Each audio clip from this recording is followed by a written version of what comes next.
Hi friends, my name is Janardhan. Uh, I'm a YouTuber and have a channel by name Boarding Pass. I do quite a lot of travel, inbound and outbound, and of course, I also do international and solo and group travels.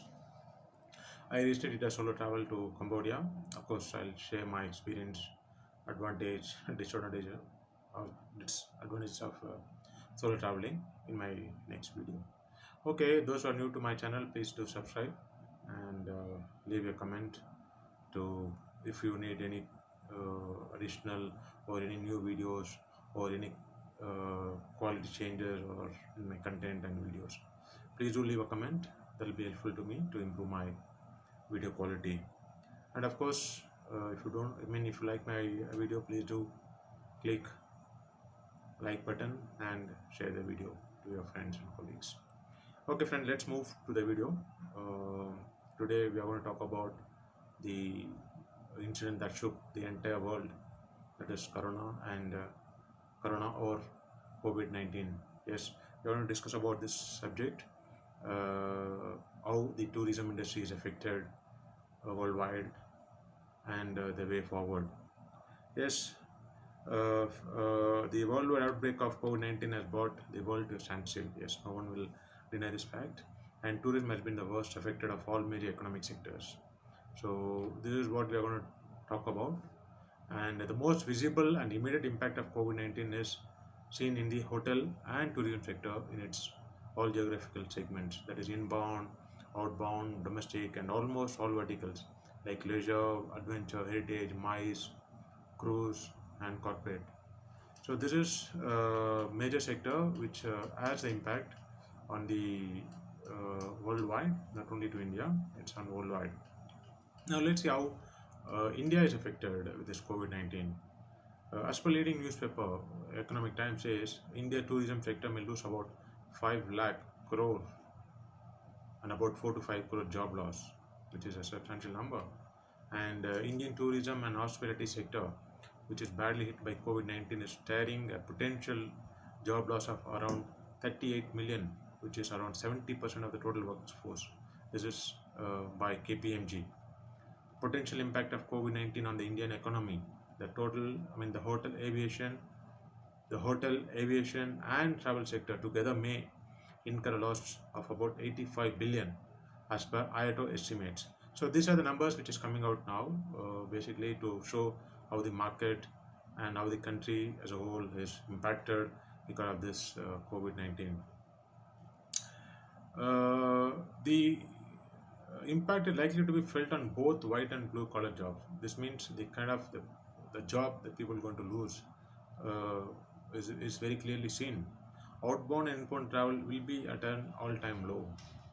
The impact on the inbound and outbound passengers is expected to be most severe in the next couple of quarters. Now let's look at the 2019 figure, how India fared in tourism sector. Uh, India's total foreign tourist arrival stood at 10.9 million and the foreign exchange earnings stood at 2,10,971 crore in during 2019. So it could be a similar impact or it could be slightly higher impact in 2020. So this is how the numbers are coming out. In India, domestic as well as foreign travel and tourism industry is expected to witness a sharp negative impact in 2020. So what next? So some of the industry experts and their comments, let's look at what they say. To tide over the crisis, the tax complaints as related to fuel, infrastructure and plane charges must be discontinued. If not discontinued, it could be staggered for 12 months gap. In other short measure, it says VAT, which changes from 0% to 30% on ATF, should be rationalized across major cities, at least for next 6 months. For easing financial stress, moratorium for next 12 months on all interest and principal amounts.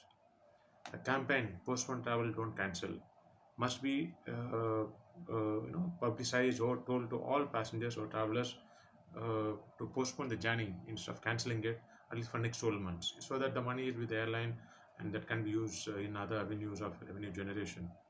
And all tourism entities, airlines and hospitality must be treated as priority sector lending, and campaign to promote domestic tourism must to be recommended. I mean, has been recommended. I mean, they're recommending to recommend this domestic tourism, to promote more of domestic tourism. Now, this is for India. And what about global?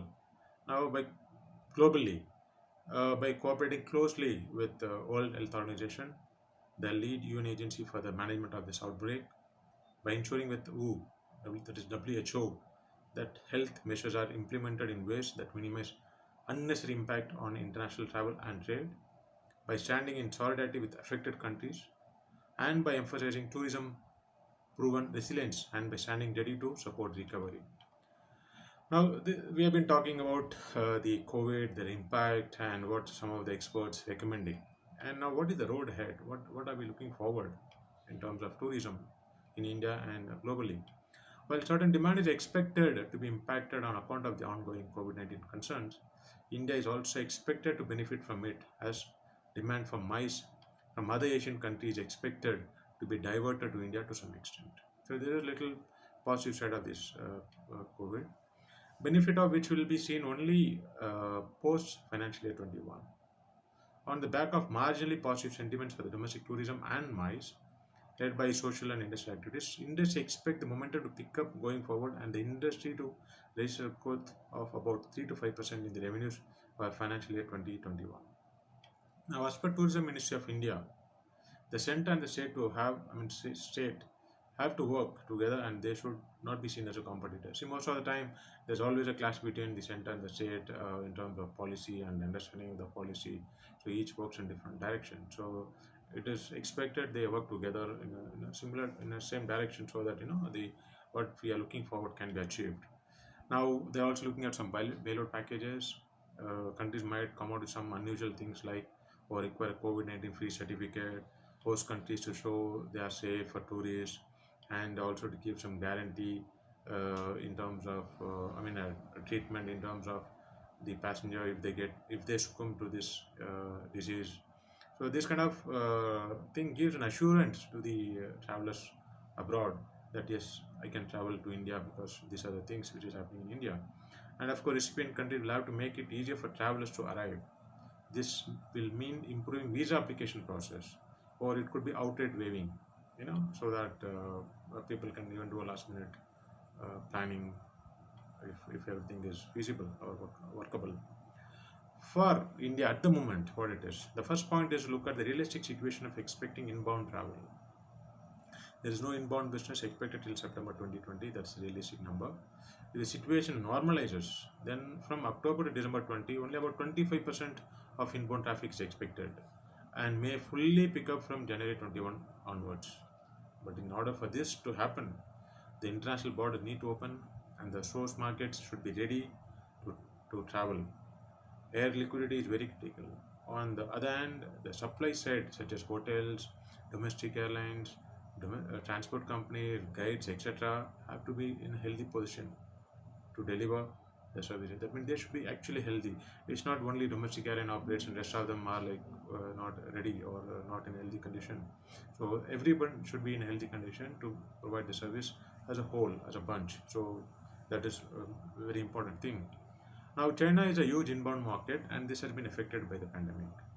India can leverage the opportunity to attract such as much as inbound business to India. So this could be a backdoor entry. For India to take advantage of the situation. Yes. So some of the other steps that can be taken to help the revival is to finalize an aggressive Incredible India strategy along with the private sector, so that this is ready and launched at the right time to market the destinations and get the attention towards India. Another positive step that the government can take is to make the monument fees the same for Indians and foreigners. If you look at the fees for Indians and foreigners are different, so it should be either same or you can completely waive it off till we really start generating the revenue. So at least to attract the visitors or the tourists, some kind of a discount should be allowed here and there. The government can also consider to remove visa fees for 1 year. Uh, or complete waiver, visa free, those kind of things.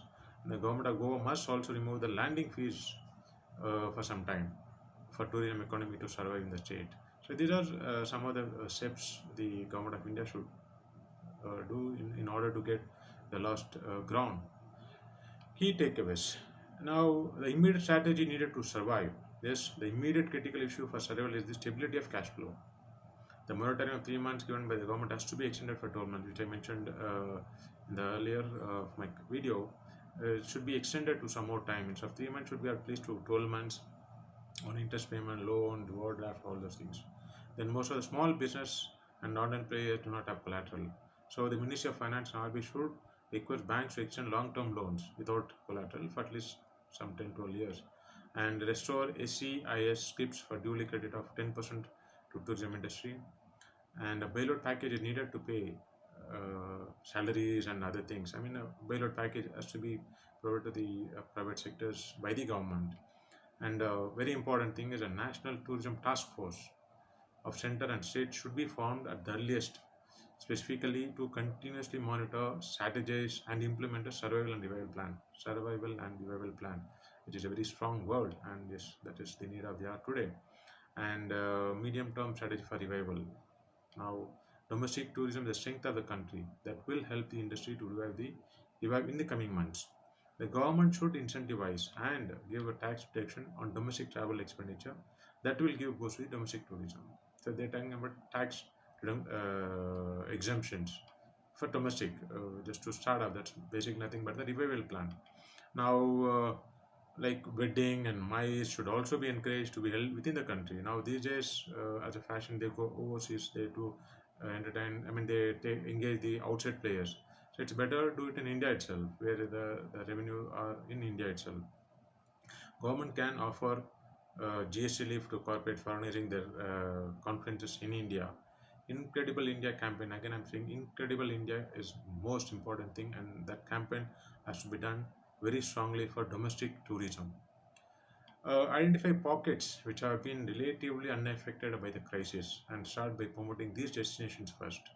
Now, health protocols and hygiene at tourism destinations will be the main focus. Health protocols, so very strong word, health, which anybody for the matter are very particular about this. Whenever in a normal time also people are very particular while traveling to take care of the health. So under this scenario, health protocols are important. The center and state have to focus on establishing clear guidelines for tourism spots and destination, as that will be the main concerns of the traveler. Promote new segments such as yoga, ayurveda, adventure tourism, culinary tourism. So these are the area which government, yes, of course, they are focusing, but now they should focus more on this.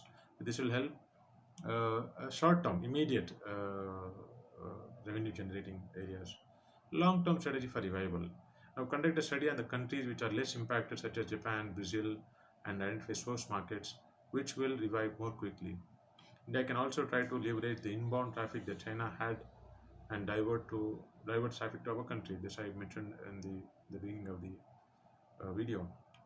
Remove the visa fees for 1 year only, which will send a positive message to the inbound travelers and even for the travelers to make quick planning.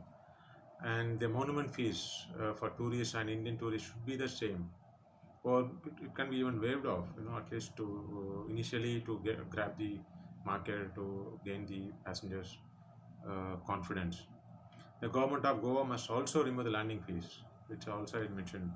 Rework the promotion to cater to younger generations of travelers instead of traditional senior travelers who travel in groups who may take longer to gain confidence to travel tourism purpose. See, this is a very important thing. Yes, the senior citizen or the senior people think multiple times, keeping in mind the health concerns, but youth are quite strong in terms of taking risk. So you should generate youth tourism. So that is very strongly recommended. So that should be looked at, and these are the ways where we can come out of this COVID as early as possible and look forward for the tourism to take its shape, which it was, and which generated a lot of revenue to the government. Yes, friends, let us hope, and let us hope we come out of the situation soon as possible and fly in colors. Cheers. As mentioned, please subscribe to my channel and share and like, and don't forget to leave a comment to improve my videos.